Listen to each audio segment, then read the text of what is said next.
আসসালামু আলাইকুম রহমতুল্লাহি ওবরকাতুহ। আজকে আছি আমরা লালগোলা স্টেশনে।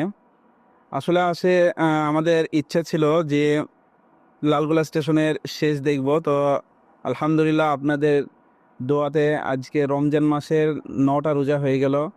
তো এই 9টা রোজা উপলক্ষে আমরা লালগোলা স্টেশন ঘুরতে চলে আসলাম।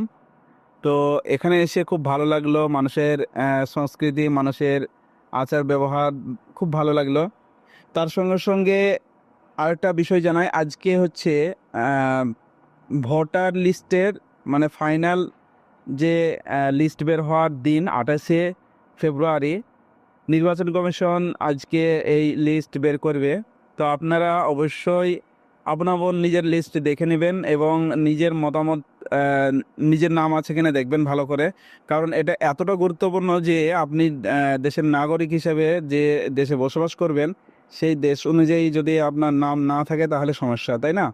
তো সেই জন্য আপনাকে অবশ্যই এটা খেয়াল রাখতে হবে যে নাম যেন ঠিকঠাকভাবে থাকে।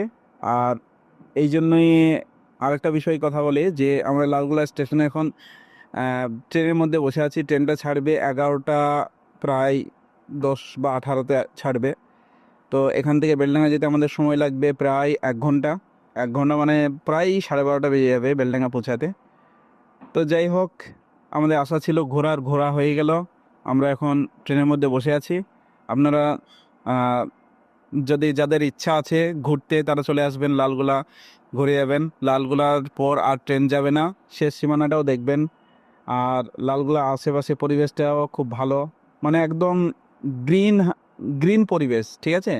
খুবই সুন্দর পরিবেশ, আপনারা দেখলে বুঝতে পারবেন এতটা সুন্দর পরিবেশ দেখে মানে আপনার যেতে ইচ্ছে করবে না। আপনারা যখন আসবেন না তখন অনেক ভালো লাগবে।